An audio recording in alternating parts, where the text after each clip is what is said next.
Becky. Christopher. Rebecca Brooke Herman-Barnica. Da. Rebecca Brooke Herman-Barnica. Welcome. You are on deck. Egashegara. Granddad said it wrong because he would say Egashegara. That's how I just say it, because Granddad said it that way. I know. My wife corrected me. It's Egashegara. Egashegara. It feels too...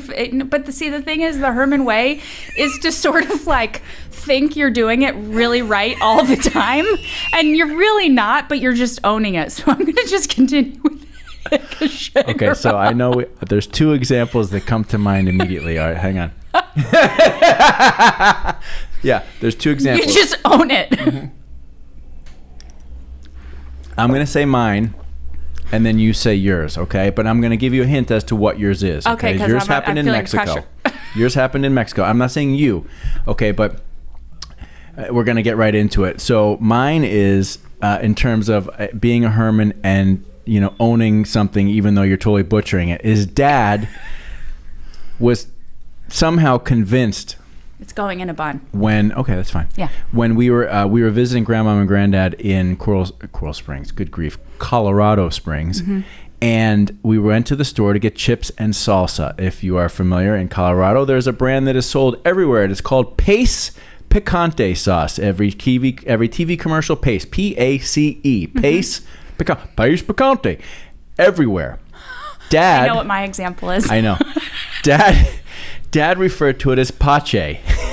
He instead of just the simple pronunciation that it was, Dad couldn't accept that it was just that simple. No. It was pache. So I remember him saying, "Let's get some pache picantes," and I didn't correct him. No, because it was just too fucking funny. Pache. Well, and also, and yours ordering breakfast, I'll have dos, huevos, con spinache. No, it was spinache. Oh, was it with I think a K? you said spinache. Either way. Yeah, just not right. Yeah, and everybody at that hotel just humored him and kept a straight face. But is it spinache? No, it's spinache. It's che. Well, however he said it, it's spinach. No shit.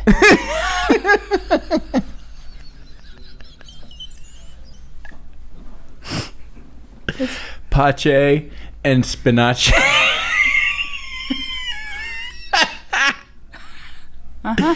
So funny. So funny. All right. Well, Becky, welcome. Thank you. Welcome to Florida. Welcome to Fort Lauderdale. Welcome to the Herman Agency. Welcome to our podcast room. We are podcasting. It is called On Deck, and here you are. And, of course, without any need for explanation, we are drinking Chateauneuf du Pape.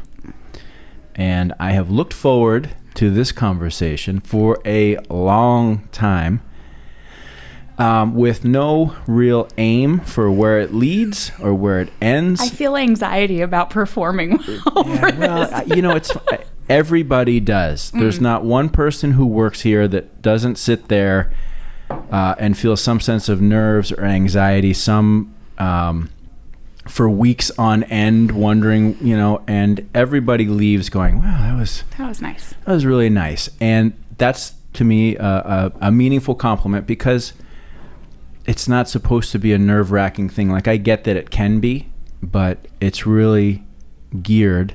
Well, you're on stage. To be... Right? So there's just a vulnerability to being on stage. Right. That's all. Fair enough. Yeah. So, to that, we're drinking Chateauneuf du Pape.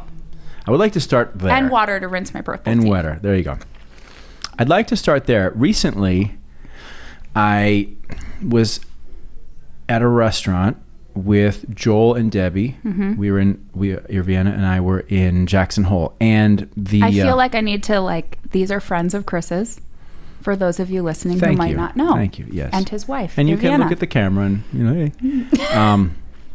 So that's correct. And we were at a restaurant, and so I had the desire to have some Shad Nuf Pop. And the guy who's there, the sommelier, is a master som.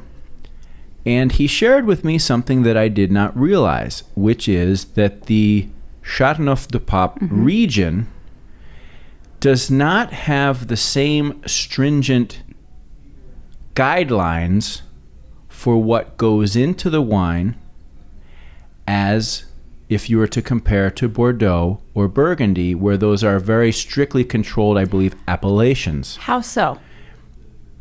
There is no strict rule that says it has to be 85% this and 15% that, made in this way. It's loose. But well, just bear with me, because I'm leading to somewhere, because I know this was something that you were dipping your toe into and going down this avenue, and it's also the Herman family wine, if you will. So there's a lot of topic to discuss here, but I found that really interesting because, number one, I didn't know that, and number two, after processing that thought, if true, because he brought a bunch of, we had like 2 or 3 Shad Nuf Pops, and I will tell you, not one of them met my standard in my mind for what a Shad Nuf Pop is. Which is what? Let me get to that in just a second, okay? So it led me to this sort of analysis of our family. Of course. So to answer your question, what is a Shad Nuf Pop? In my mind and in my heart and in my soul, this wine is so deeply connected to us and Dad and Granddad for a number of reasons. But I love the story that I understand the wine to be, which is it is grown in this region along the Rhone River Valley. It is grown in an area where the Pope used to have a summer vacation place. For years, it was like 100 years, the Pope was actually not in Rome. It was in the papacy was in Annecy, France. Was that because it was warm during summer? It was too hot in Rome in the summer? No, there was something happened with the church. He made something happened with the church, and there was I believe an alignment with France at the time, and so the papacy was actually in Annecy, France, and not in Rome for about 100 years. And during that period of time, there was a country estate, if you will, where the Pope vacationed. Hence, Châteauneuf du Pape, the new chateau of the Pope, is what that means. And that area. So this is 5 years old in my brain because I did my training before the girls were born. So maybe 5 years ago. So this is all rough, but I'm remembering something, and I could be totally wrong, but where he made a voyage every year to this region, and I believe it was weather and something related, where he would come to the chateau, and something is triggering in my brain. Somebody listening may know, but it involved the fish you could get in the region and the wine and all of it. Like it was a voyage he did every year, I think. I should know. Meaning from Rome to Annecy or Rome to Châteauneuf du Pape? To Châteauneuf du Pape.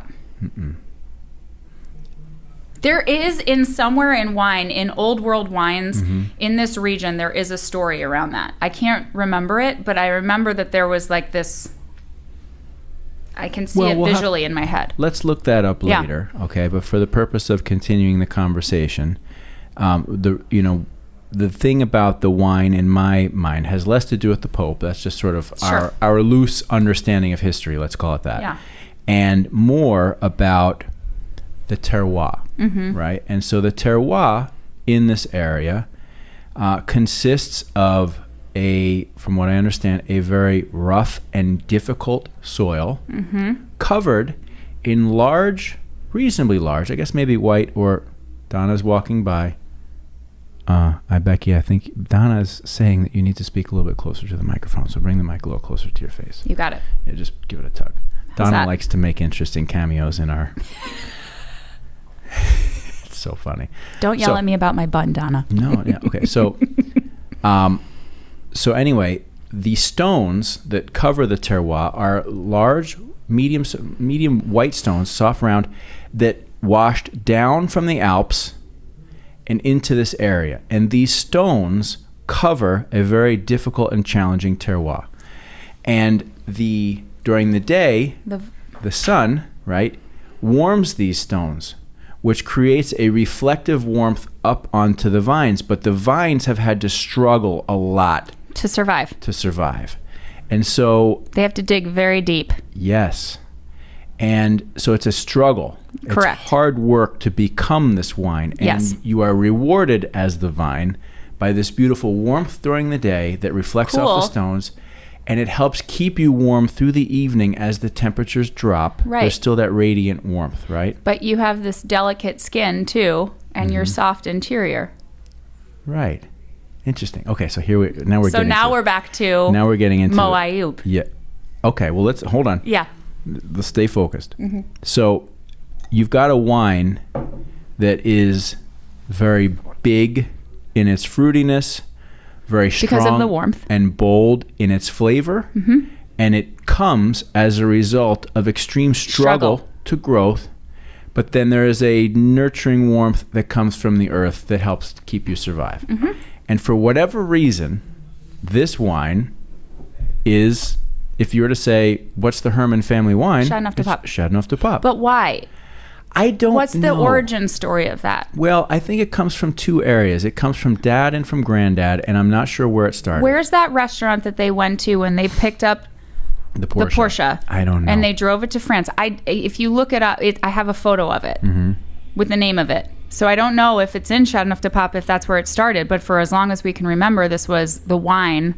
I mean, there was lots of wine. I think it's two things. I think, number one, obviously Dad was very into wine, and I think that he really gravitated to Rhone wines in general, the wines that grew along the Rhone River Valley, whether it was a Chardonnay de Pop, whether it was a Côte de Rhone, and I don't know enough to describe the rest, but that seemed to be the varietal or the region that he really gravitated to. And he liked big, earthy, right? I would say dirty, like you can taste the dirt in them. Wines. And I like that too. I mean, and this is not something that I've adopted to just because it was like here. Like legitimately for me, if you were to ask me what wine do I enjoy the most, I'd say the same thing too, you know? And I think that for us, it's something that describes our personalities, right? And not to be self-congratulatory or over-define ourselves, but we are people that do have strong opinions, big personalities, and I think this wine just really encapsulates us. And so I think that was something that Dad gravitated to. I don't know if Granddad gravitated to it first or second. I think if I were a betting man, Granddad probably just liked the name and the fact that it was Chardonnay de Pop. It was like the Pope's wine, right? Like something about that. I don't think Granddad probably thought too much about it. It was either tied to a memory and that was it, like bull's blood. Right. You know, like it was, I don't know. Right. Because we really got to know him well later in life, but I don't feel like I was in the place at that time where I was asking him big life questions. Right. Right. But I don't know. I feel like it was just around a moment or a memory or a connection and an experience, and probably shared with his son, my guess. Yes. And so it was. You don't need to overthink that.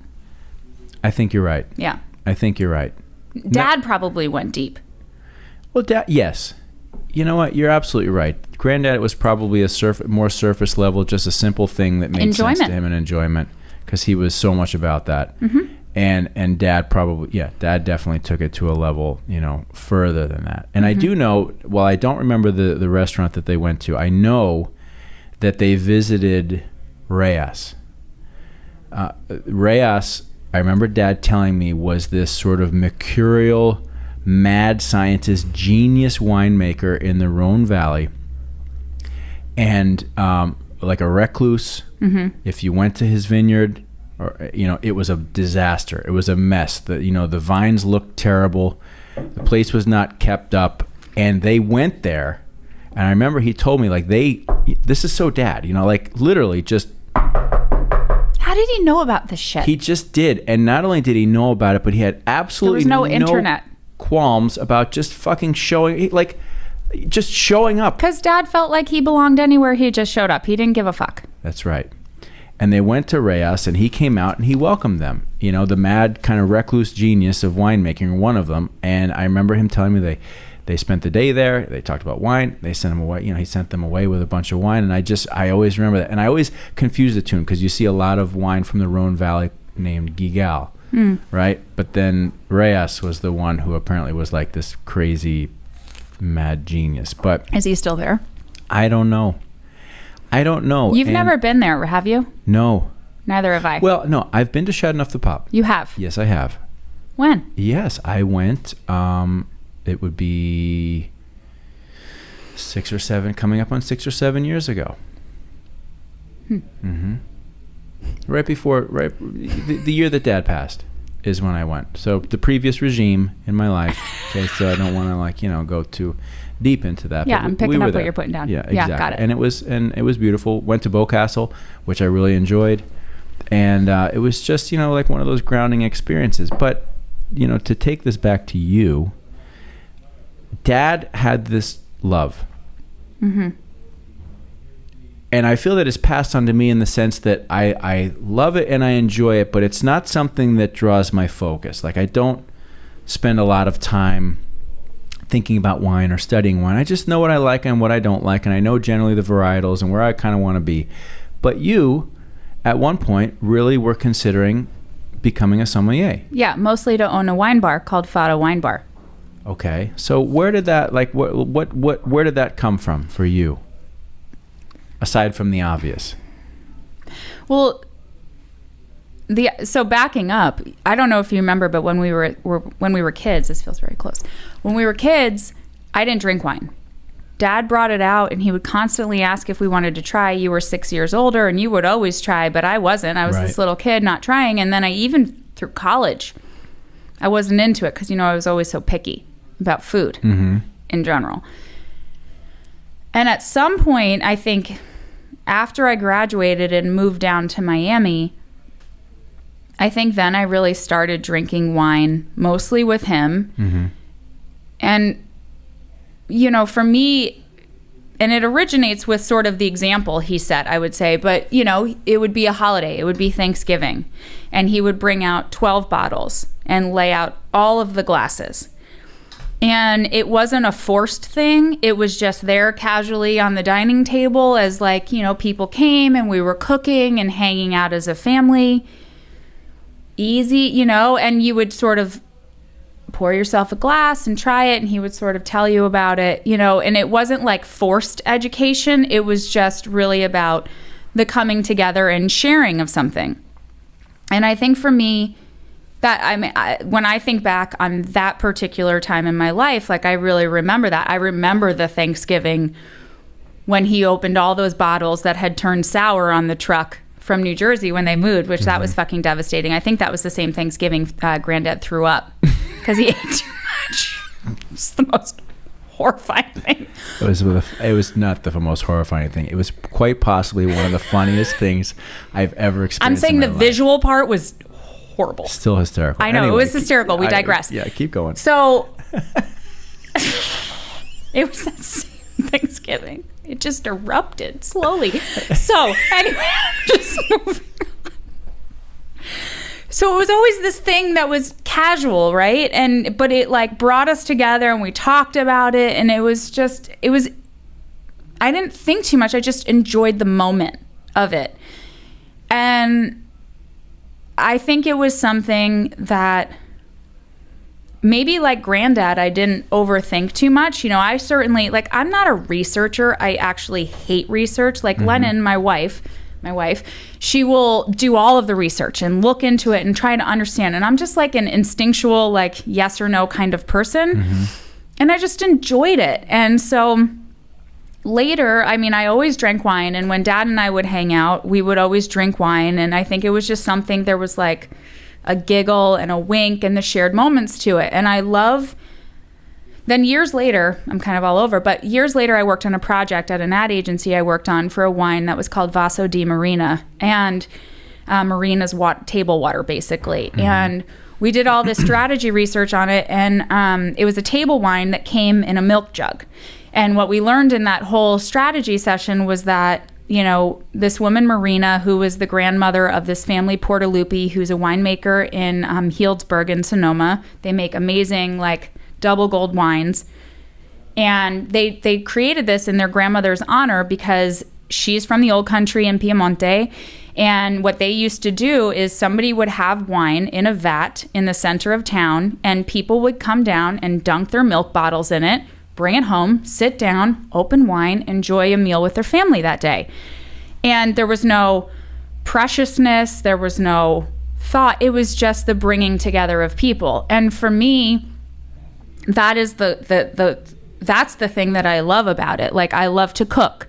I love to entertain. I love to have people come to our home and let them feel comfortable and feel warm and feel loved and share stories and laugh and play music and act like idiots. And, you know, just, I love those moments. And usually, like, wine is sort of a conduit to that. You just keep opening bottles and let people enjoy and have their moments with it. And it shouldn't be precious. Like, there's nothing about me, I don't think. Maybe people would argue differently, but I don't like formality.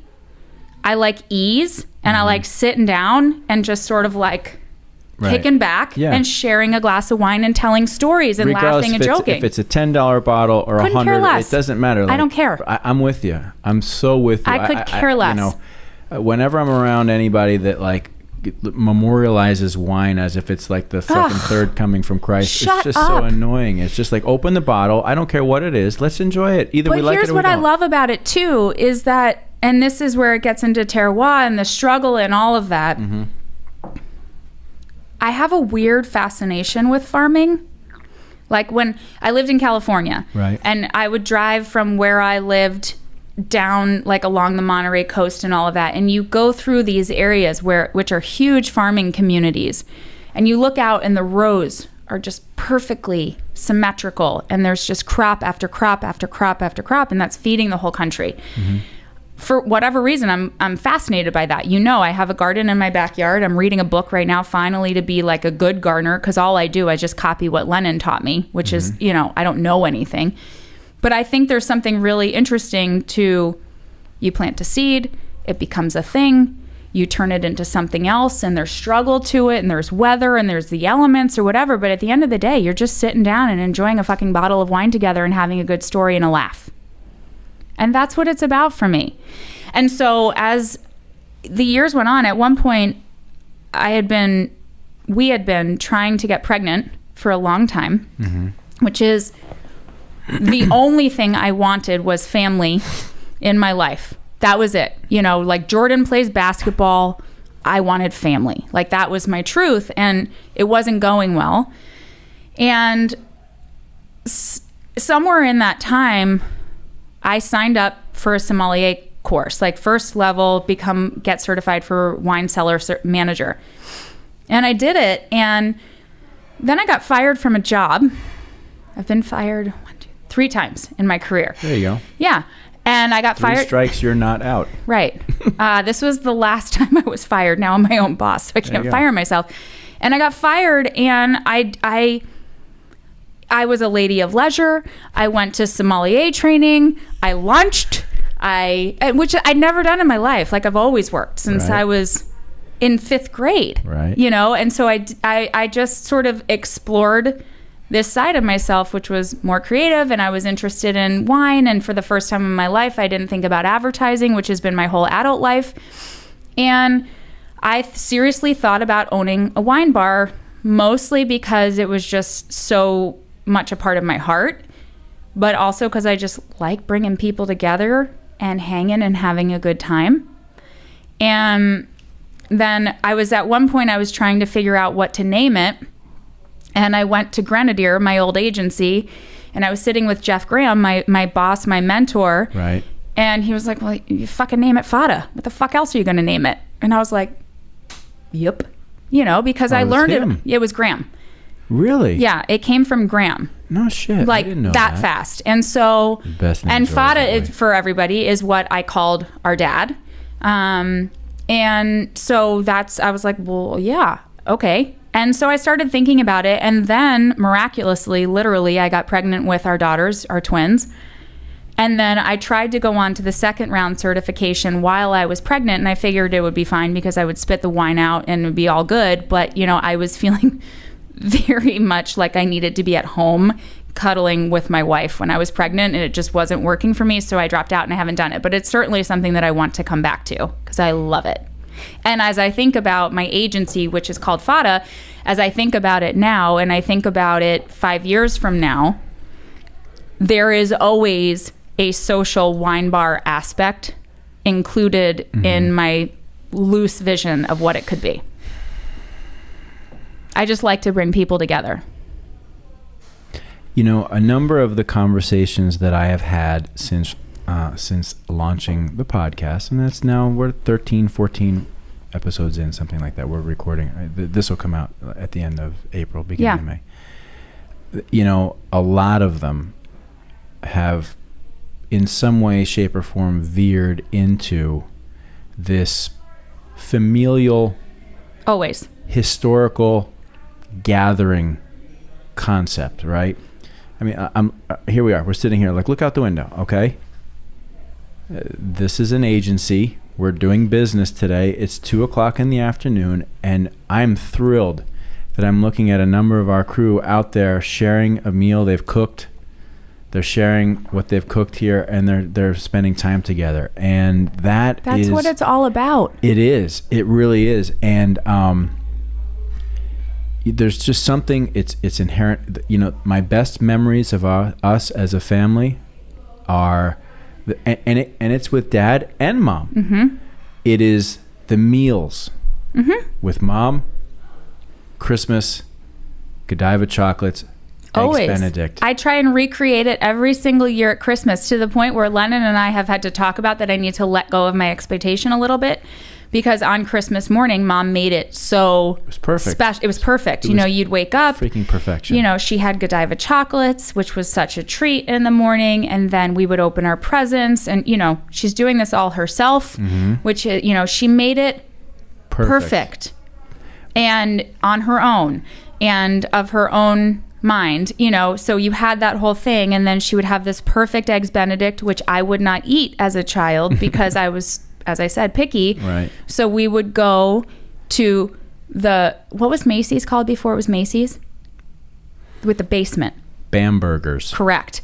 And we would go to that basement and like bakery that was delicious and get cinnamon rolls, and that's what I would eat. So I would eat Godivas and cinnamon rolls for Christmas breakfast. Sounds like my daughter. Yeah, and it does sound like your daughter. And it was amazing. And, you know, so yeah, those meals, and Mom's Thanksgiving dinner, which literally I cook to a T, and I make her Christmas cookies, you know, like those traditions were so important to Mom and us, and I continue to do those. And then, then I think about, like, with Dad, you know, I don't really think about those as much when we were kids because he wasn't there, you know, except for when we went to visit him. So there was like these big moments. He took me to Trader Vic's for my 4th birthday, I think, you know, at the plaza. Right. And I remember that. I had my baby doll and, you know, a fake drink, which I tried to order for the girls the other day, and this woman really fucked up my order. But anyway, I was trying to like recreate that moment in some way, or, you know, these travels we did with Dad. But really for me, where it came into focus, and I would imagine for you too, is when we lived in Miami together, starting in 1999. And we would do Sunday dinners at Dad's house, and we would either, you know, grill burgers, the big English muffin bun, or grilled chicken or whatever with he and Kathy and Granddad, because he was living in the house. And then we would watch The Sopranos together. And that was really special because we never had that time as a kid. So to experience some sort of family normalcy with him as adults, or like going to Joe Allen or any of those experiences. Still my favorite burger experience. Obviously. With Joe Allen. Yeah. And that crunchy Parmesan toast. Ugh. Yeah, those crisps. You know, so like it was always about food. It was always about wine and coming together and the special moments. You know, it's so simple. I know, but it's, you know, the thing is it's, if you talk to anybody, most people have some version of that. And there's something just historically significant going back to the beginning of time about coming together, sharing a meal, having that time be an important time to gather as family or friends, and sharing that experience of nourishing yourself, having some wine or a drink, loosening up, talking. And it's the best that, you know, to me, there's a lot of things that I love to do, But if you were to say, hey, eliminate everything and you can only do one really enjoyable thing for the rest of your life, I'd say, and it wouldn't be good for my health, right? But I would say it had to be getting together and opening a bottle of wine and having a nice meal together. Whether whoever it is. Whoever. It's the best. I love it. It is the joy. I agree with you. Why though? Why? What is it? I think that I answer quickly a lot, but I think that, we're all in our routines. Right. We're both parents of young children. Mm-hmm. We are both own our own companies. We both are doing all of these things. Like anybody, it's like you get stuck in the minutia of life. But when you're just stop, and you sit down and you turn off the TV. I mean, I don't know about your house, but there's no cell phones allowed at our table. Same. There's no TV on. Same. And, we talk now with the girls, like typically we're trying to evolve it because it got a little repetitive, but we would sit down and literally like once everybody was sitting at the table, we would look at each other and the girls ask you, what's your favorite part of today? And other families do high-low. And I think, I like that because I actually think it is important to talk about lows and not just like the greatest things. Like it's actually more important to talk about the stuff that's hard in your day. But you just stop and you're together. I mean, we cook dinner as a family every single night. And we all sit down always. We have Pizza Friday as a family or Family Friday, and we sit down and we watch a movie together or whatever. Like, it's just, there's so much going on and there's so much bullshit and so much in our lives. And I just think when you sit down, it's just like everybody's present. That's what it is. It's being present in your life and with your family. Or your friends, or whomever, or somebody new. I mean, you remember when we were sitting in the square in the center of Prague having a beer on the trip we took Granddad on. Oh, God, I remember that day. And we're sitting in this square and we're like, wow, this looks like a movie set. It's fake. And we're having a beer and we're talking and they hear us, whatever. And the two people at the table next to us were like, wait, where are you from? You're from Colorado, or you live in Colorado, you went to school there? Oh, my best friend on this Army base, his brother lives in Colorado and DJs and goes to, and put it together. And his best friend was my ex-boyfriend's brother. And he knew about me. I forgot about that. I remember that day. Yeah. I don't remember that conversation. I do. It was the most small world example. But that's my point. It's like when you sit down, I think that we have blinders on in our life a lot. Or, we're just sort of tunnel vision, and I am very guilty of this. Oh, me too. And you're just like, I got to do this. Like Lennon will tell me, like, stop the fucking to-do list and just relax. But, it's just sort of how I'm built. And so it's one of the things I need to fight against. And, I think when you sit down, you drink a glass of wine, you relax, you look each other in the eyes, and it's about the real stuff. Who cares about the print ad or who cares about most of this stuff? At the end of the day, what people give a shit about is connecting and being seen and being heard and learning and growing and all of that. And I think that so much of that happens over a table. I agree. Lennon, in our previous conversation, said it's all about the relationships, which is something that Dad preached to me for years. And I was like, Dad just looked down and smiled, hearing her say that. And it's so true. I don't mind texting. I don't mind writing emails. I don't like talking on the phone. You hate it. I hate it. But I would do away with all of it just to sit face to face with somebody. That's what this environment, that's why I did this. And every one of my client relationships, the ones that were lasting and meaningful, were forged over a meal, multiple meals, and it's tried and true. And if I had nothing else to do, that's all I would do, is I would just go, I would travel around from one client to the next. We'd have our business meeting, always talk business first, get that out of the way. Yeah. And then, you know what? We got our job done. Let's get to know each other. Totally. Let's get to understand each other over the privilege and joy of being able to share this special meal together. And it doesn't have to be a fancy meal. It could be anything. It could be a sandwich. It could be a hot dog. Well, think it could about be the greatest meal in the world. Come on, Anthony Bourdain. My favorite. Exactly, mine too. It wasn't about. In fact, I actually sort of hate the super fancy, and that is one of the things that I really appreciated about Dad. Right. We were at a restaurant in Chicago, Michelin star, blah, blah, blah, blah, blah. I forget I'm forgetting the name off the cuff. And we sat there looking at the menu, and what I appreciated was that both he and I were laughing at the pretentiousness of the restaurant, the service, and the menu. And, it's food. And we're all going to shit it out. Do you know what I mean? And so, like, even when you watch Chef's Table on Netflix, which I love, you still look at it and you're like, are you serious, dude? Like, just relax. It's food and it's about coming together.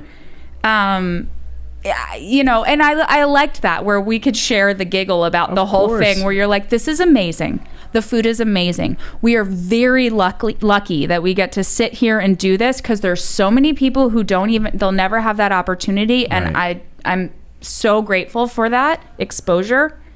And at the same time, I can't ever think that that's so important. I share that same irreverence. It's like, let's enjoy it for what it is, but let's not elevate this to something that needs to be up on a monument, and we treat it by bowing down. And, what is it about the story of Dad and Granddad going to the restaurant in France that they went to as father and son after picking up a Porsche in Germany and driving it to France in this incredible family trip, where they went to this 3 Michelin star restaurant and had a 12-course dinner, whatever.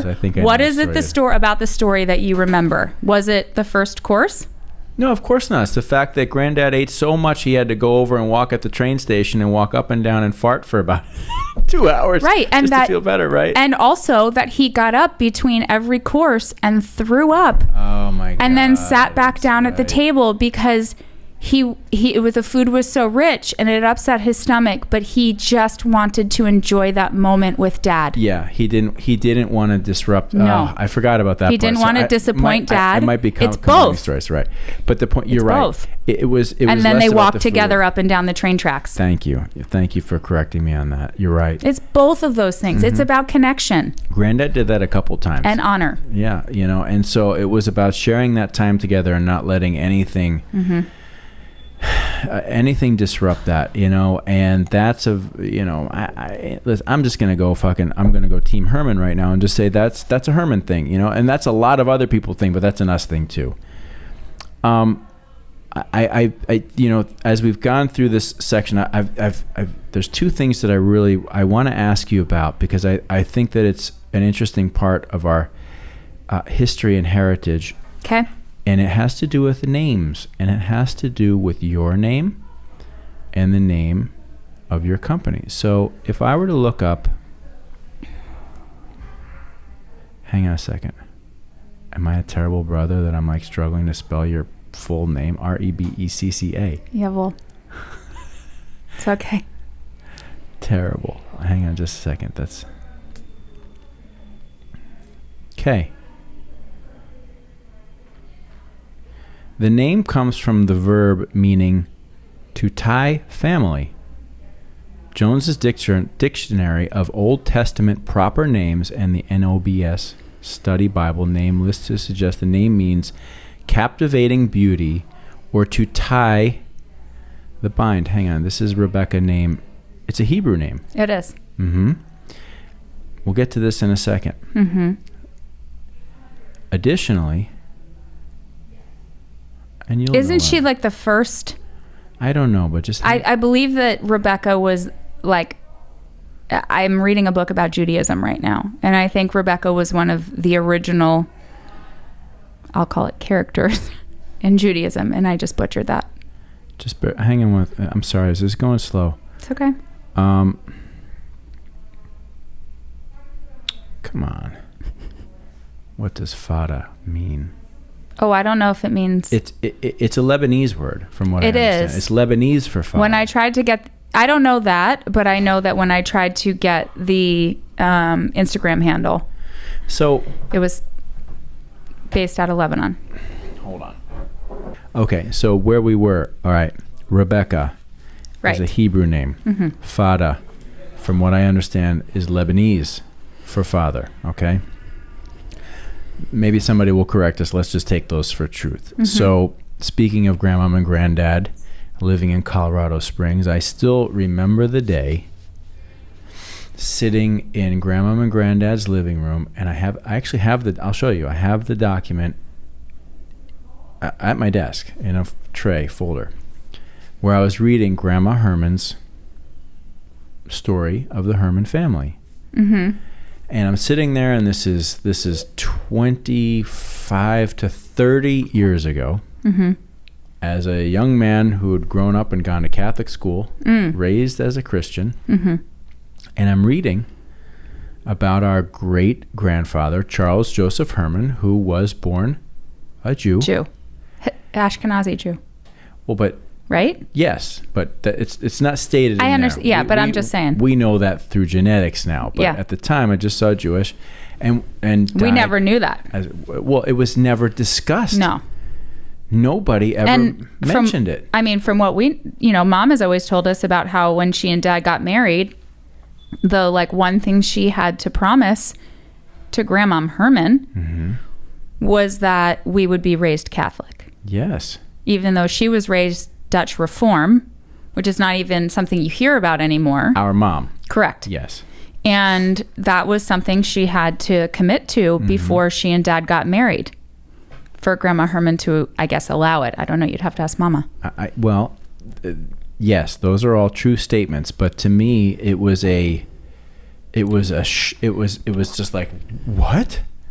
Right? And not that it was a bad thing. It was just like, how was this? Granddad was half Jewish. His father was Jewish, mm-hmm. right? Dad, 1/4. We're 12.5. So I'm actually 13%. I'm a little more than you. Yeah, you're a little more than and me. I like it. But okay, so that's where I'm going. The question is this. Hang on, let me see if I want to make any conclusive statements here. The point is for me, it was like, what the whole, how has this never been discussed? It was just it was from left field. We had never been. Seemed like he was like, and now looking. Had back, Dad known? I don't know. He sort of kind of just didn't make a deal about it. Maybe he didn't care. I don't know if he cared. I don't know if he knowed. I know. Yeah. All right. That's right. But so here we are. Mm-hmm. As adults, right? Now, mm-hmm. I will say that I personally still identify as a Christian. Mm-hmm. I do. But my Christianity, if you will, or my belief in that is just a part of me. It's not something that I wake up every day thinking deeply about. I know that there's this history in our family, and I know that it is a meaningful part of me. But it doesn't impact me one way or the other than it being like a piece of my recipe, right? Mm-hmm. Now, interestingly for you, so I'm named Christopher Scott Herman, which is very Christian. And, it's like, mm-hmm. It's Irish and it's Scottish, whatever. What was your confirmation name? Malachi? Malachi. Well, that was just because I was a little douchebag. And mine was Aurea. Aurea. Okay. Perfect. It sounded cool. Yeah, I thought because my best friend at the time, Meredith, picked Alana, and I think Aurea was next in line in the book. Oh my God, terrible. Mm-hmm. Mine was. I picked mine solely because Malachi was this evil character in this movie, The Children of the Corn. Yeah. And I thought that was the most evil name I could have. Yeah. What a rebel. Well, at the time, you needed to. So, okay, Rebecca, mm-hmm. who names her business Fadduh, mm-hmm. and who has actively chosen to participate to some degree mm-hmm. in the Jewish experience. Totally. Right? So I'm curious, what does it, I know what it means for me, but what does it mean for you? It's full circle in this conversation. So growing up, we lived in New Jersey where everybody was Italian, Irish, Catholic. There was a couple Jewish people in town. Mm-hmm. They didn't put up Christmas lights. Yeah, they had blue lights. And I'm just laying it out. They had blue lights, right? and there was maybe one African-American family. Like, we lived in a very non-diverse community, but diverse in, people coming from all parts of the world, certainly, but very Catholic and very Christian. I would say more Catholic than Christian. 100%. We didn't grow up in like Christian land. We grew up in Catholic land. Catholic land, yes. And, religion, we grew up going to CCD. We didn't go to church every Sunday. Easter and Christmas.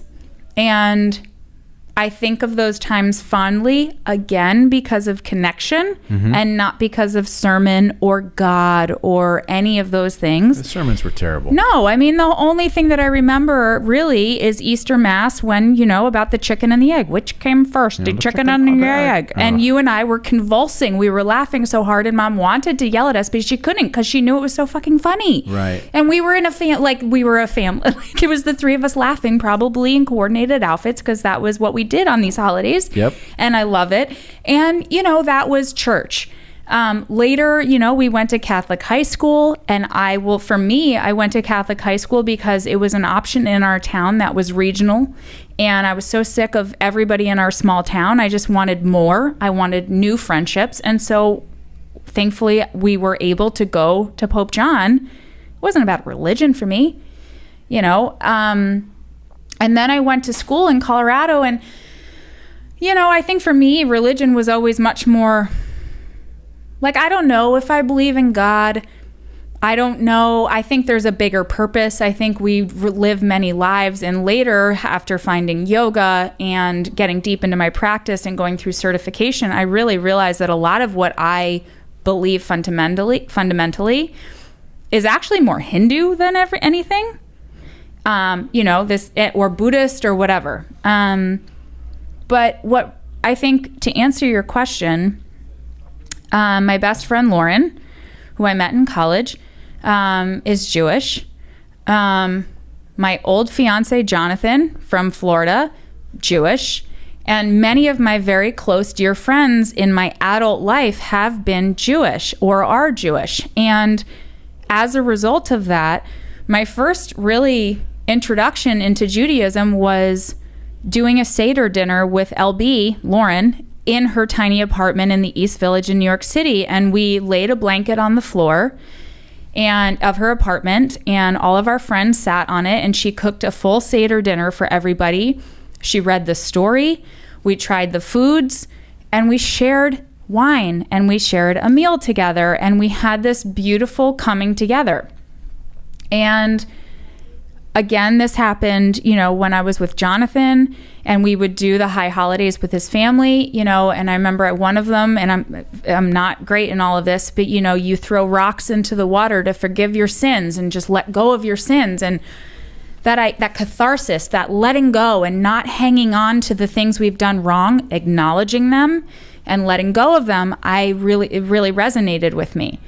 And, then as years have gone on, living in Boulder now, two of our dear friends, Matt and Emily, are Jewish, and our other friends, Rob and Karen, are Jewish. And we go to Matt and Emily's for most of the Jewish holidays, and they get a lot of, our Jewish community friends together for these events. And it's about food, it's about wine, it's about stories, it's about tradition, and it's about enjoying together. And to me, so much of Catholicism was like guilt and fear and judgment. And I'm like, that's not what life is about. Right. Life is about connection and family and tradition and memories and learning. And, I think there's something about Judaism. I'm reading this book right now just to get sort of deeper into it, but that, there's an appreciation for intellect and education. There's a focus on those that have less. There is culture, all of these things that I feel are my truths to my core and I identify with. And do I believe in God? I don't know. It's like there's the solar system and Big Bang. No, I don't think I believe there's one man in charge of it all. But there's something more going on. And the spiritual aspect of it, from what I know at this point, which is limited, I identify with, but it's more the family piece. I like the idea of Shabbat, that at, this time on Friday night, it is about family until Saturday. And I like the idea of these rituals that you do together with your family and your community, to the point that it's funny, it's very Sex and the City and Charlotte and Harry, where I have been emailing with a rabbi for the temple across the street from our house saying, hey, we're interested in converting, and how can we do that? And we haven't actually gotten on the phone, and I'm like, do I need to show up with baked goods? But we've also talked about, like Lennon and I are about to have, we're about to have a son, and I would prefer he have a bris, but I think we need to be in the process of conversion, and we haven't gotten to those conversations yet. But to me, it's just, it's the tradition and family and connection and the stories. And that's what life is all about. I mean, that's what we're talking about. So it's so interesting to me. Okay, we grew up in the same household. We can't go anywhere with Mom without her saying, you're just like your dad, to me, right? Like constantly, right? And I'm good with that. In my heart of hearts, I feel that you are more like Dad than I am. And while I may have his mannerisms, I work in the business world that he, led there's a lot of connection. And I'm not sitting here saying I don't feel connected or like Dad, because I do. Yeah. However, there's a part of me that recognizes deeply that I am a Scarsdale, right? Like that, I feel like it's almost more of me than it is of you. Because if we were to look at our family's theological background, I accept and embrace and value this part of our heritage. Right. But you know me. In my mind, I'm the fucking Knights of the Round Table, castles, and fucking the Christian church. That is my theological space. Crests and Ireland. Yes, that's the theological space that I feel, and historical context space that I feel comfortable in. It's not like a conscious decision. It just is for me, right? And we're brother and sister from the same parents, grew up in the same household, under the same rules and same experiences. Yeah. And you have this gravitation, and I have a different gravitation. And where my Scarsdale gravitation, rather my mom gravitation, is towards tradition. Sure. And by that I mean these moments that you do that happen, that you remember, like we're talking about with Christmas and Thanksgiving and certain gifts or whatever, like giving a very special gift in a particular moment, like when Mom got me a beautiful watch for high school graduation, or what, those moments. It's not about the thing, it's about celebrating the bigness of a moment and making that moment big. And I think that Mom is really wonderful at that, and she made us feel very special in those moments as a child. And so those are things where, even just making the Christmas cookies, like I don't make a different Christmas cookie, I make the exact goddamn Christmas cookies that Mom did, because that's just what we did. Right. And it's important, so I bring that in, but again, it comes back to the sharing and the connection. I love that if you look at our generation of the family, right? And what I love is the diversity, okay? And not to get into specifics, but you have this gravitational leaning towards Judaism. I have a gravitational leaning towards Christianity. My wife is Muslim. I am from the United States. She is from Russia. She is Tatar. You have your life. I don't, we don't know, whatever details you want to go into, that's up to you. But the point is we have a truly multicultural, multi-experiential, modern family. Yeah. And I value that tradition tremendously. Now, me too. I have my opinions, you have your opinions. This conversation is not about that, but what I think is clear is that there is a deep diversity within our family at this point in time that I think is tremendously powerful, and I value a lot. And as you go down this road for you, I think it's great. Like, I really am supportive of it. And I'd be curious to hear what you learn from it over time, right? What signals does it give you? What connections to the past does it give you? Because, right, it like is not religion or theology, or no, it's not about connection to the past for you. This conversation brings it there in a way that I love. But I don't think, like, this is why I like having conversations like this, because it gets you out of your own mindset and how you think about things, and you can draw connections, and, you know, it's not how you would think about it. That's why I just love this kind of stuff. Right. You know, I think that, like,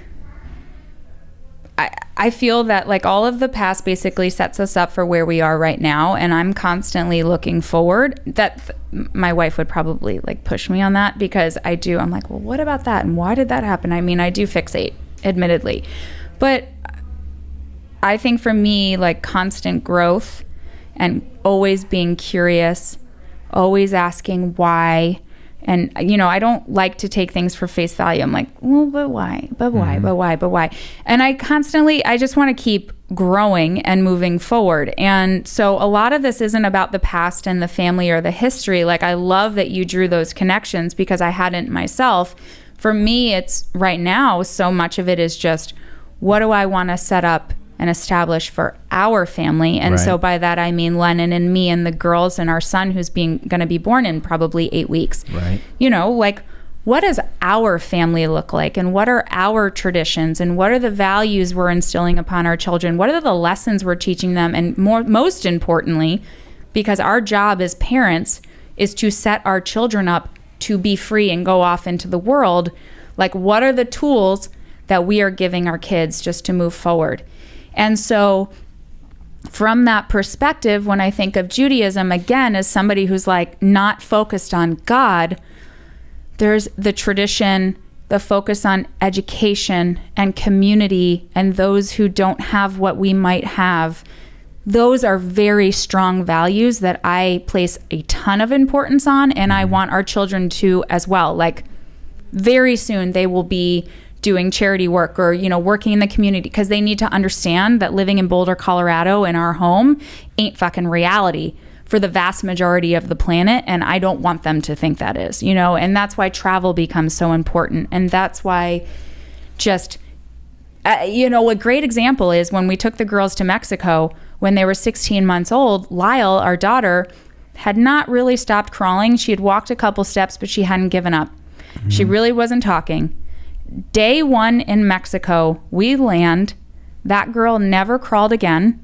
And she found her voice. Like, she was driving a golf cart, flipping her hair in the air and waving to the town and only walking. And why is that? It's because you need to get out of your routine and be a part of other cultures. It's not just this small world that we live in. And so I just want to instill those things upon them. So I don't even remember your original question. It doesn't matter. But the point is like, for me, it's looking forward and how am I growing? How is my wife growing? You were talking about diversity. You know, for me, you know, I'm a woman who grew up loving men and imagining I would marry a man. And then my wife came into my life and I was like, I love her. And, you know, once I processed that, now here we are with a family, and you know, we've created this beautiful world together. Like, I just think that a lot of it is just, people in this world need definition, they need structure, they need boundaries to process the craziness that is this world. And I'm sort of like, whatever, you know, like, I'm open, and Lennon is open, and I think our girls are open as a result, and will continue to be so, hopefully. You know, there's so much life to experience that if you're like, it has to be this. And I say this as somebody who at 22, 23 was very clear in like, I need to get married, I need to have kids, I need this kind of job. And then I got engaged, you know, and it was all wrong. And then I went through an awakening after that. And I think really getting true with myself in those moments and being like, who am I? What makes me tick?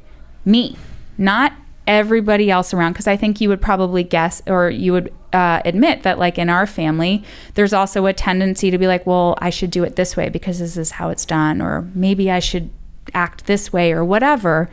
And I personally have struggled with that just in finding my own voice, you know, but I love the diversity. I love bringing in of new people. I love making new friends. I love going new places. I love just having my perception be totally fucked and be like, oh, that's cool. I didn't think about it that way. Like, that's the stuff that gets me excited. What do you, if there is, you know, one thing that you can pass on to your daughters that is familial or historically prevalent, like, what do you want them to take forward? Curiosity. Ah, good. Curiosity. I just always ask why, always try new things, always be open.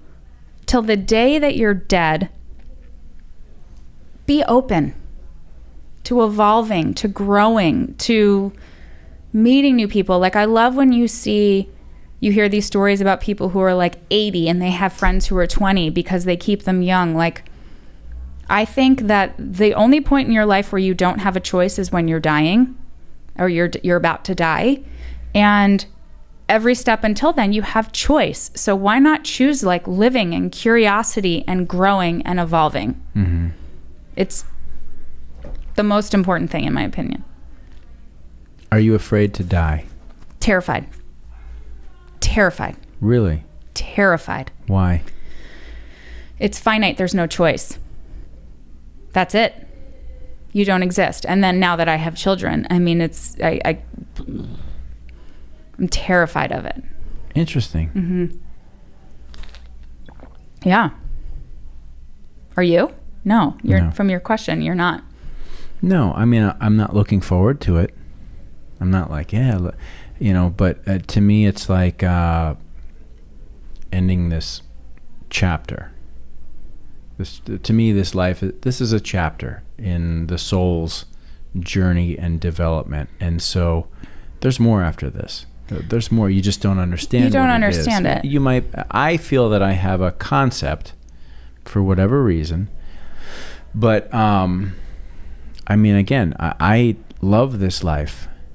I love this life. I love it in all its hardness and all its fucked upness and all its struggle and joy and all and just the simple moments.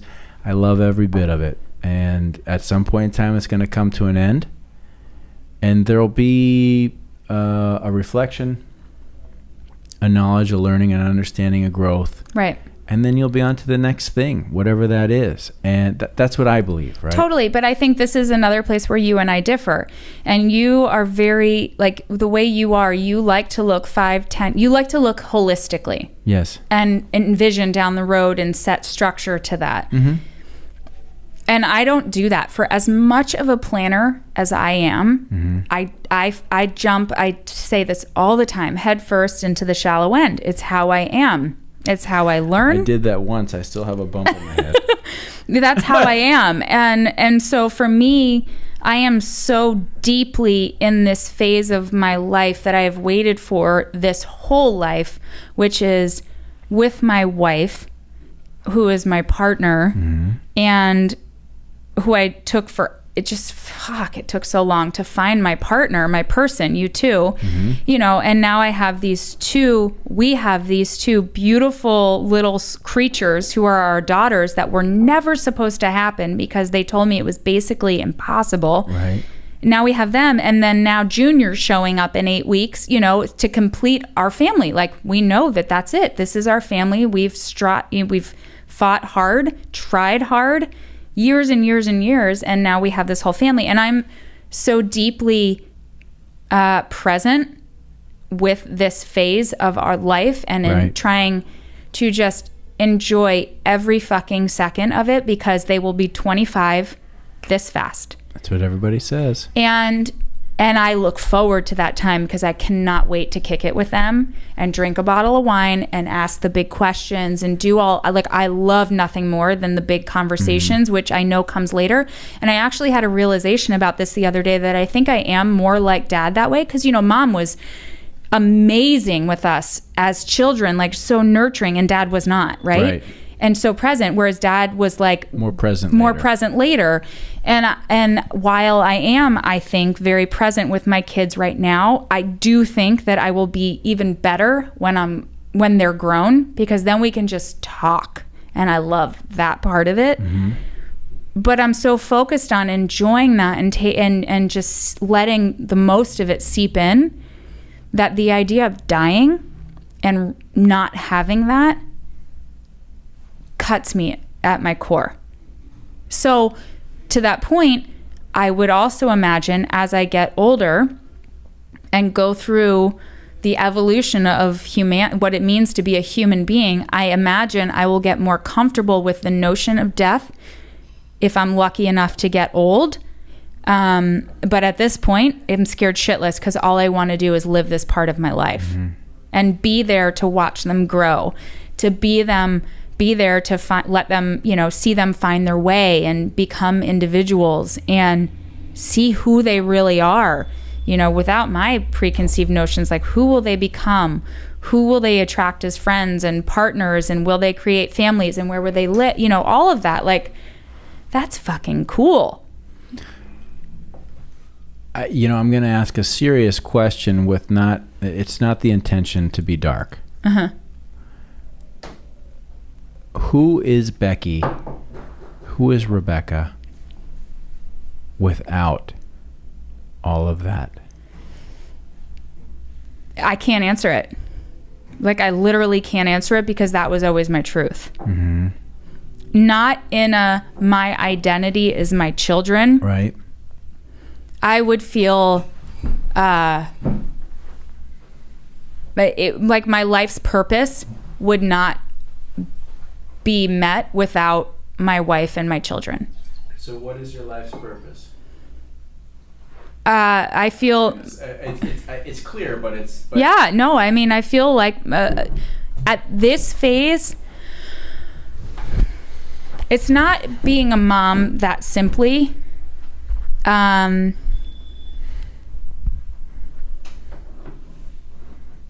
can't answer the full trajectory because of what I just said. Like, I don't think that way. I think for me right now, my life's purpose is for them, giving them the foundation of love, of gravity, of safety, of nurturing of their individual selves, to help launch them in their lives. Like, that is my job right now, wholeheartedly. Like, I just want them to have, I mean, countless studies have talked about how, and we've talked about this before in various settings, but you know, you as self, so much of it is created between 1 and 5 and developmentally. And I see my and our job right now as giving them the most secure, the most loving, the most supportive, and the most nurturing of their individuality that I possibly can, so that they can launch and be great human beings that are true to themselves, with their own space to be who they are. That's what I see my work right now as a mom. I also see my work right now as a 43, almost 44-year-old woman, as embracing my own strength and shutting off the outside voices, you know, because I think as a woman, I can't speak to how it is for being a man, but as a woman and, you know, as myself, which is different from so many other people, you know, or the same, I don't know. I think that we grow up with models, and you're like, well, I should be that model, or I need to be that, or I need to behave this way, or I need to act this way, or I need to think about this person. And there's a lot of balancing, you know. You as a Libra can understand. Yeah. And so, there's a lot of balancing that I think sometimes fogs like your own vision of really who you are at the core, very brutally, honestly. And this is what I actually started to talk to you about with regards to like the brand identity of my company, and I don't want to make this a work thing, but like when I have clients and we work on brand positioning, as you very well know, you talk about family, like, why are you doing what you're doing? Why do you behave the way you do? Like, why is this your agency? What are your core values truly? And, for you, it was commitment as our compass and coming back to sailing and all of that. And I've done this work, like almost like therapy work with clients of mine, because I think that I have a gift in that. And yet for myself, as somebody who's had a company for 3.5 years, I've done versions of that really haven't stripped away and come back to really who I am if I'm just fucking honest. And it's not about dad. It's not about mom. It's not about you. It's not about Len or the kids. It's just about really who I am. And so a lot of that is just embracing, like, what is it that makes me great at what I do? And also your greatest fault, your biggest, what's the phrase? Like the things that are... your greatest faults are also your hindrances, whatever it is. But it's like, brutally honest, a little rough around the edges, casual, yet buttoned up, like all of these things. And so it brings you back to Jersey and to sort of Fadduh. And yeah, but we're going to address this on the public space right now. What you showed me the other night, it all looked good, but it felt like curtains. And well, it's not real though. It's not me yet. Right. And what I felt was what you were sharing with me was the look of how you present yourself. But what I came away from that conversation feeling strongly was that who you are, what you stand for, what you've accomplished is so much more powerful than how it is dressed. That there's something there, right? When I look at you, I see a woman who has succeeded in the advertising and marketing field in a number of different capacities. I see a woman who has had the fucking balls and guts to take a chance and create your business. Wasn't handed to you. No help, no nothing. You saw a moment in time. You weighed the options. You said, fucking, I didn't weigh. For it. I just went. Whatever. I didn't weigh. Okay, so you didn't weigh. Which is why I was better. Ready, fire, aim. It doesn't matter. Yeah. You went for it. You did it. You have your own business that is now 3 to 4 years in operation. Steady clients, steady cash flow. That's a success. You did that for you. That's fucking powerful, okay? There are 100, 1,000, 100,000, 1,000,000, 100 million women that either dream of or wish that they could do what you did. That is not your brand. That is at the core of your brand, and that is what the core. Well, it's because I believe in myself. Yes. And I believe in being it's because I believe in myself. And at the end of the day, you asked the question the other night, like, what do you see when you look in the mirror? And yeah, I see wrinkles. I see tired. I see I want to work out more. I see all the things. What was your answer? Oh, my answer? Yeah. What was yours again? I see the same thing. No. So tell me what your answer was. My answer is, you're good. You got this. Yours was that. And mine was, it's like, I know I can, when I was 27 years old, my dear friends and I, Ariana and LB, we were offered a reality show on HBO. Right. That was like Sex in the City, but following us. And I remember they had offered it to us. we did not have creative control over the end product. And so that's where the discussions fell apart. But, you know, I remember, because I was in Florida at the time, and I was talking to Dad about it. And I'm like, but Dad, you know, like, everything's going to be on TV. And he said, baby, there's nothing you can do that I can't talk my way out of. And he just went and kissed me. And it's just it was at Joe Allen at the bar. And I remember it so distinctly. And it, you know, that's fucking great. And it what was a salesman. And I appreciate that, because I feel that same way. Like, and we were just talking about this because you're so into this, like, you know, horoscope and Chinese thing, and I'm this like snake Cancer, and I fucking hate snakes. I'm terrified of them. But then you realize there's this sort of like thing with snakes where you're just like, I'll figure it out. Right. And I have a belief in myself. I know I will figure it out. And it's very much like that answer Dad gave me. It's not like you've got this, because I definitely have moments of deep insecurity. But I know at the end of the day that I'm smart enough, and I know I understand people, I read people, that I'm just like, I'll figure it out. And that's what's happened. And I've just sort of like done it step by step by step.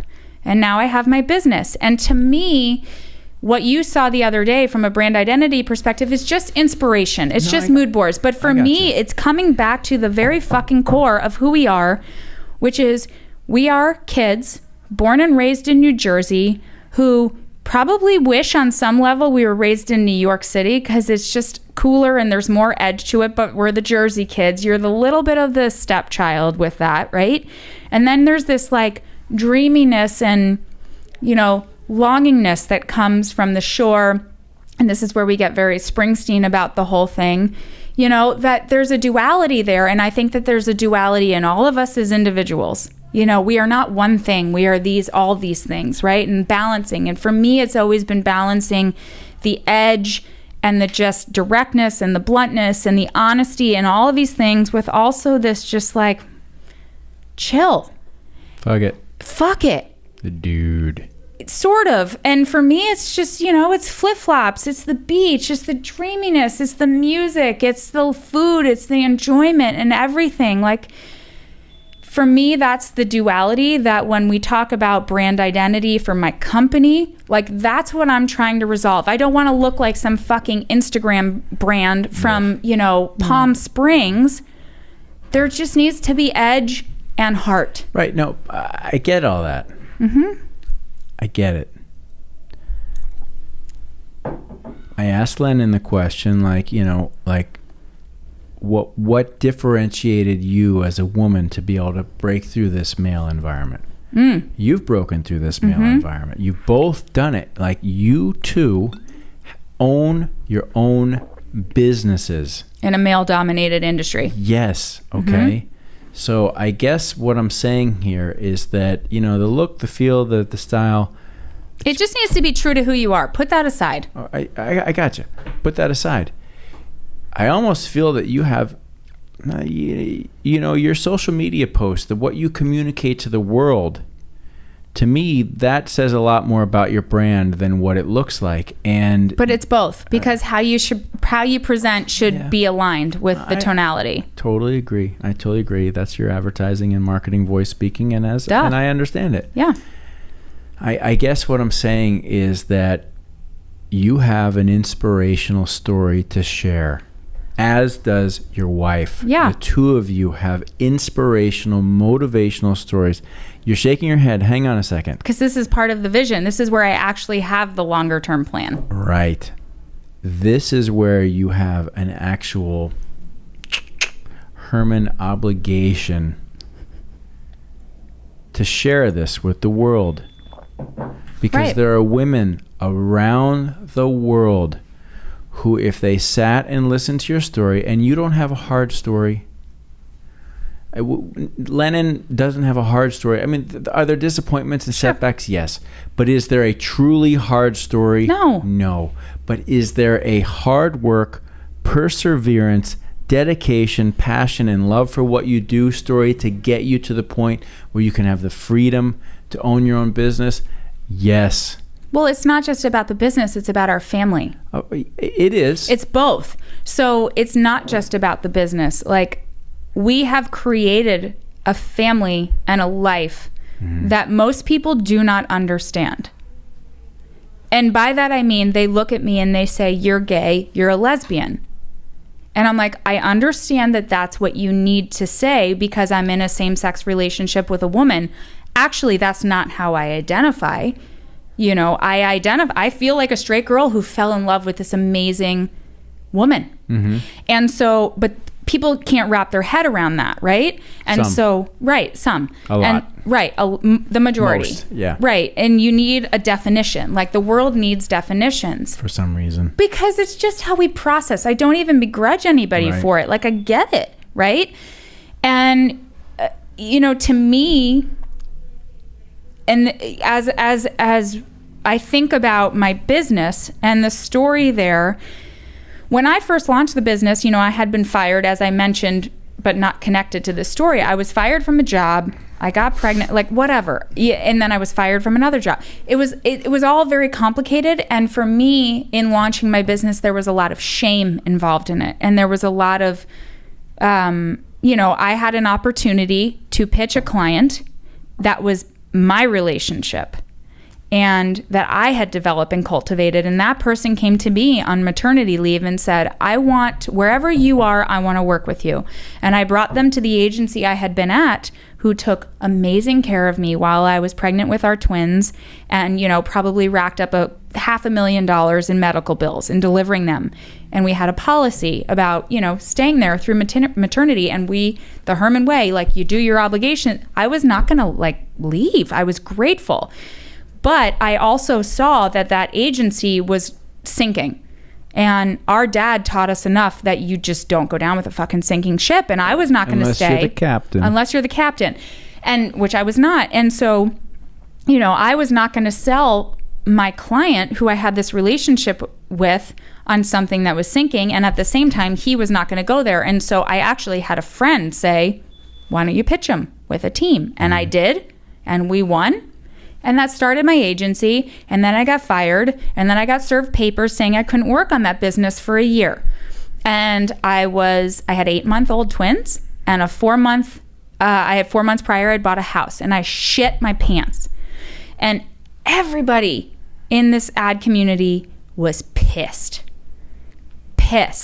that this had happened. And I was ashamed. And I went deep into, like, everybody I respect, men, pissed when every single one of those men started their agency by legitimately stealing clients from their agencies they had been at. I didn't do that. Right. And so, but yet I felt that, you know, and the only reason why I moved forward, I mean, was because I had a community of women, my girlfriends, who came over and were like, there's something here. Don't fucking give up. Keep going. I mean, I paced our backyard so angry, but it was only because of the support. And then you hired me to rebrand your agency. And that sustained me for the first 6 months. And that's how. So you talk about, like, how did you do this? And yes, at that moment, there was no belief in myself, just pissed and shame. And then a palanca, like we learned in high school, somebody who reaches out in a time of need and grabs your hand and helps you along. And I believe that I helped you in return. Yep. But you helped me. And I did not do that by myself. And I had all of my girlfriends, my closest friends, my community around our table saying, fucking do it. I couldn't have done it without both, right? And so then you just keep going step by step by step. And it wasn't until 2 years later where I started getting repeat clients and people were choosing to work with me, not a guy who had been in this industry for 40 to 30 years. And I started to metabolize the fact that I could do this and people could choose me and I had the experience and all of this. And I felt some of my own confidence quietly. And then I started to try and find my voice. It wasn't about the we, it wasn't about the work. I tried to start slowly cultivating my voice. And so now where I'm at And I think it's the result of going through a lot this past year that I'm like truly embracing. I'm like, I'm cool with who I am. And I think a lot of it is just becoming a 44-year-old woman. And now I'm able to like actualize my company and our brand in a way that's very true to who I am. And I see, this is so long-winded, but I can see a path to, I can see a children's book for other families like ours, a story for little kids that are families like ours. And I can see a platform for myself to speak. Because you're right. This story, and I mean the whole story, hasn't been told. That's a good story. It's a meaningful story. It's a powerful story. Right. Okay, so we've been talking for a long time. Very long time. We can continue talking, but I feel like probably time for us to wrap it up a little bit. So let's do this. You are continually crafting your vessel. And your vessel is your family, your business, you, at all pieces, as am I. Yeah. You helped me craft this vessel. This would not be a vessel. I mean, I must say that the brand identity that you and your team helped establish and created for us, it fucking stuck. Like, it's no joke. Everybody knows here. This is a crew. We're on a ship. Everybody knows that. It's not even like, it's for real. Yeah. And not in a Captain Jack's seafood kind of way. No. It's like, it's legitimately, it's who stuck. you are at your core. You were able to establish something that I could not see for myself. And Allie was able to help me. Yeah, of course. And hopefully I have been able to help you continually see who you are. Totally. So let's speaking of ships and boats and crafts, let's end this by each recounting our favorite story on the boat. Okay. Who goes first? Doesn't matter. You decide. Well, we were talking about it last night because we went to dinner in Jupiter. And after dinner, we were walking on the docks, and I was telling Lennon stories just about how fun it was to, we'd get a mooring and then get on the dinghy. So our boat was Hermie, and our dinghy was the Hermit Crab. It's really good naming. That was your name. I feel like Hermit Crab was yours. I had nothing to do with it. I don't think I did either. I feel like Dad did it. I feel like it was always Hermit Crab. No idea. Either way, like the Hermit Crab would come scuttle into shore, and we'd go to dinner, and then we'd scuttle back. My most favorite memories of this very, what's the word I want? I mean, having a sailboat and sailing between islands in Rhode Island and Massachusetts is a very very privileged thing to be able to do. Just owning a boat. Okay, but you can. I give you permission to speak about it with enjoyment. I'm just caveating that. I understand. My most favorite moments about it were just how fucking simple it was. I loved playing Pictionary on the boat. I loved cooking penne with marinara on the boat. I loved doing ballet all over the boat on the top after we'd gotten to port. I loved how after we would shower coming into port, Dad would bring out a new salsa. It was always the constant search of the hottest salsa. And when I was like 8 or 10, I was eating the most fiery salsa. And that's what we would do. We would play music. The sun would be setting. We would eat the hottest fucking salsa we could find. I would do ballet around the deck. And then we'd get on the Hermit Crab and go eat, or we'd eat on the boat and we'd play board games. I remember you would just like fire me around the bay and I'd be bouncing all around. And I remember you told me that we would get hemorrhoids because my butt was falling out of my asshole from jumping around the boat so much. Like, that's my definition of hemorrhoids, is from going around Barnegat Bay or something. Like the simple, just again, simple joy. Yeah. Simple joy. It's very la, but like to play Pictionary, I am a fucking good Pictionary player because of that time. Rocket Cat. What's your favorite? Well, okay, if I'm going to answer it the same way that you did, I will not be pinning it down to any one specific thing, but a handful. I would say it was the same ease. Mm-hmm. You remember penne, which I do. I remember turkey sandwiches and Diet Coke. And mandarin orange slice. Yes. Mandarin orange slice, yes. I remember the Eagles, Don Henley. I remember music on the CD player in the Bose speakers in the shelf. I remember Pictionary. Plotted courses with Dad. I remember that. I remember taking the dinghy in to dinner with the canvas bag that is similar to what we have here as an agency, with Dad bringing wine into whatever restaurant that we were going to. I remember an ease. I just and I remember the lessons learned. And so I guess, okay. Can I add to it, though? Of course, and then I'm going to have one more thing. And then we're done. I want to add to it because it wasn't just Dad. It wasn't just the sailboat where we got this experience. Like, we grew up on Lake Mohawk with all of these boats. You know, I had my boat license at 13 years old. Our whole childhood was spent on the lake, on the water, in boathouses at our home in Grove Terrace. Interesting. And so it's the same ease. It's just different parts of our family. Now, I didn't feel as connected to that because that was somebody else. Those were always other people's boats, other people's boathouses. I agree. And this was ours. Yeah, I agree. And so it was different for me. But if I were to remember one thing, and I think now it's taken me a minute to communicate through this, and it's something I've communicated to the team, the crew. I still say team sometimes, but it's crew. Yeah.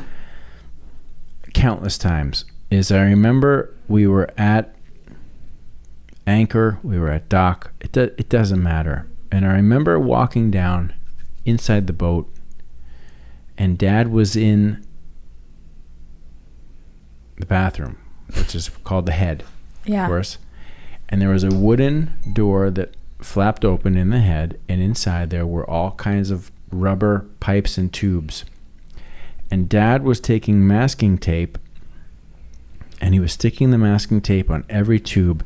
And on every tube, he had an arrow that he drew this direction, that direction, this direction, that direction. And he had labeled everything in the boat. Does the water flow this way? Does the water flow that way? Does the electricity flow this way? Does it flow that way? Does this go here? Does that go there? And I remember I asked him, I said, why are you doing that? And he said, because in the case of an emergency, I want everybody on the boat to understand what needs to be done, how things work, so that you can make a quick decision. That fundamental lesson, I would say, in this moment, I would place in the top 5 lessons of my entire life. That masking tape, that marker, showing how things work, not for him, but for everybody else that was involved in the effort to be prepared if something got fucked up. This is how it works. Or if he wasn't here. Right. And you know what? He did that for us. He did that for us in a number of 1,000 ways. Nothing in our life would exist without the lessons he taught, the things he showed us, and they are so much a part of us, so much a part of this, so much a part of what you do, so much of you being able to recognize what this is. It's an amazing and it's a beautiful thing, and I love him for that. I love him for the influence that he's had on us and what he's taught us. I love you for what you've accomplished as a woman, as a human. Fuck this woman. I love you for what you've accomplished, because you've done things, quite frankly, that I don't know that I would have ever had the courage to do. I think you would have. I don't know. My path led here. Your path led there. Each one of us did everything that we could to make sure that our path... Well, I think that so much of it, I mean, just... So many people don't have what we had. And we had, you know, We had on one hand a mom who gave us home and grounding and love and nurturing and a place that we knew we could always come back to, right? Mm-hmm. And we had a dad who pushed us and challenged us and exposed us. And the combination of those two things have really afforded us beautiful, beautiful lives. And that's what I'm saying, like, that's what our job is. Differently, but that's what our job is with our kids. Is to just, we've had the benefit of like love and nurturing and exposure and culture and joy and laughter and all of these things. Like, we're very lucky. Ugh. Huge. Yeah, huge. Huge. But it's very true. Lucky. It's true. All right.